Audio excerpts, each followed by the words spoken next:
l'affaire liée à la délivrance des passeports de service qui ont conduit plusieurs Togolais à obtenir le visa américain pour s'installer aux USA, est plus grave qu'on ne l'imagine. Le Travel Ban n'a pas encore fini de révéler tous ses secrets. Photo, Christian Trimua et Alain Coete à Fakao. Début juin 2025, l'administration de Donald Trump plaçait le Togo, à la surprise générale, sur la liste des pays frappés par des restrictions dans la délivrance des visas, aux côtés du Burundi, de Laos, de la Sierra Leone, du Turkménistan et du Venezuela. Ces 7 pays s'ajoutent à la liste d'une douzaine d'autres rendus publics le 9 juin 2025. Pour la nouvelle administration américaine, ces mesures visent à protéger les États-Unis des terroristes étrangers et d'autres menaces pour la sécurité nationale.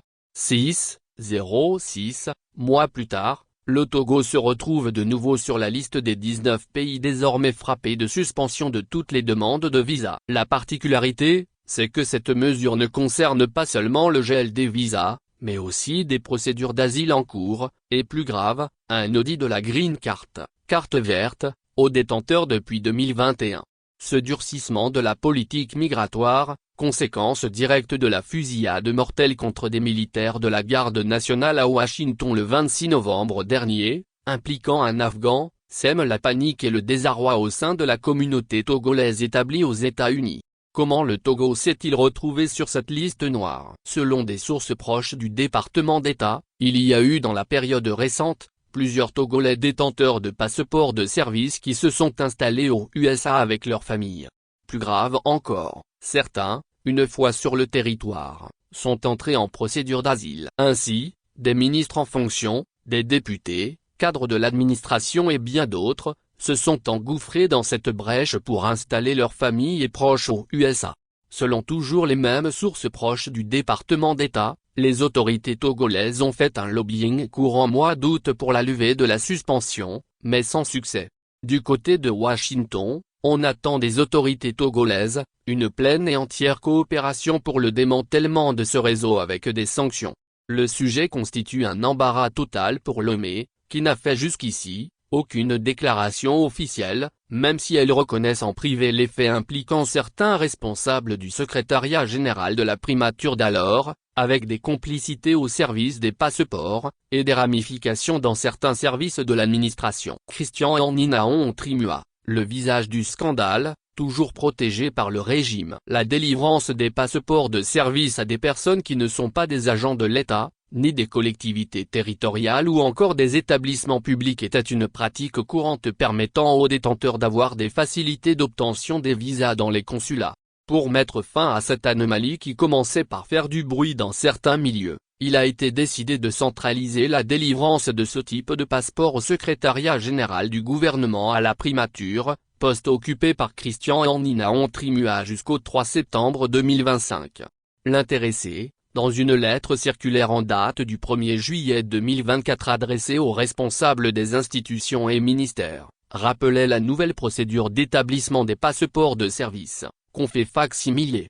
Alors qu'il était chargé de veiller au respect de la procédure, Christian Ninaon Trimua est devenu celui-là même qui a continué la délivrance des autorisations d'établissement des passeports de service à des individus, amis, connaissances et proches qui ont profité pour obtenir des visas pour se rendre aux États-Unis et certainement dans d'autres pays. Selon plusieurs sources, c'est la principale raison de son départ du poste de secrétariat général du gouvernement, remplacé par Stanislav Amouni-Baba, celui qui se faisait passer pour son ami, mais en réalité, un de ses pourfendeurs.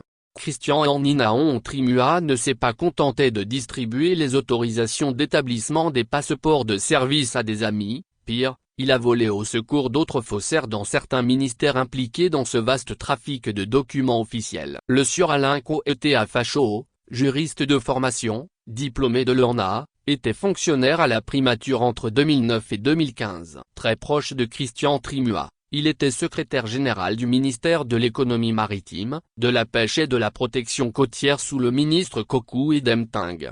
Cet ami de Christian Ninaon Trimua à son poste de secrétaire général du ministère, était spécialisé dans des notes verbales au nom de son ministre, qu'il signait par ordre, pour l'établissement des passeports de service.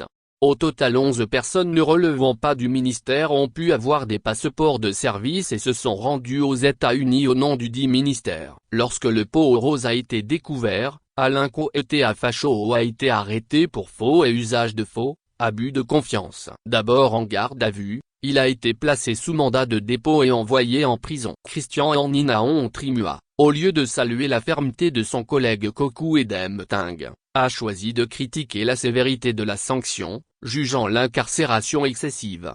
Après départ de Kokou Edem Ting du gouvernement en août 2024, la première initiative de Trimua a été de faire libérer son ami Alain Coetea Facho de la prison. Ensuite, il a tenté de le rétablir dans ses droits pour qu'il reprenne fonction au secrétariat général du gouvernement, où il était en poste avant d'être nommé secrétaire général du ministère de l'économie maritime. Aux dernières nouvelles, ce monsieur serait désormais installé au Canada. Voilà comment Christian Horninaon Trimua, non seulement participait directement à la délivrance en pagaille des autorisations d'établissement des passeports de service, mais aussi couvrait des faussaires et se battait pour sortir du pétrin d'autres sur qui on a mis la main. Comment un avocat, juriste, secrétaire général du gouvernement peut-il voler au secours d'un faussaire de l'administration qui était en prison pour faux et usage de faux documents? Les 11 personnes qui se sont rendues aux États-Unis au nom du ministère de l'économie maritime, de la pêche et de la protection de la côte, alors qu'ils ne sont pas des agents de ce ministère, doivent être identifiés. Il en est de même pour les ministres en fonction ou ayant été en fonction, et qui ont réussi à installer leur famille aux États-Unis, tout comme les députés, dont certains ont participé à la modification de la Constitution, des directeurs de cabinet, des chefs-service, des cadres de l'autre, etc. Si au ministère de l'économie maritime, de la pêche et de la protection de la côte 11 individus, sans être agents de l'État, ont profité de cette opportunité pour s'installer aux USA, on imagine ce qu'il en est des autres ministères et des institutions de l'État. En rattachant, depuis le basculement dans la Ve République, les prérogatives d'autorisation des passeports de service au cabinet du PCM, le régime de Lomé pense avoir donné des gages. Mais le gouvernement américain attend des autorités togolaises, une enquête sérieuse qui situe les responsabilités avec des sanctions pour les auteurs. Quoi qu'il en soit, nos sources auprès du département d'État des USA sont formelles. Tous ceux qui ont profité de ce type de passeport pour avoir des visas et s'installer aux USA seront retrouvés et rapatriés dans leur pays d'origine. Autant dire que les jours à venir seront très agités pour certains compatriotes résidant aux États-Unis. Mieux, le service des visas de l'ambassade des USA à Lomé sera très rigoureux après la levée de la suspension. Selon les informations à notre disposition, certains étrangers mêlés à des activités douteuses auraient été appréhendés aux États-Unis avec des passeports. Un autre aspect du dossier sur lequel nos investigations se poursuivent,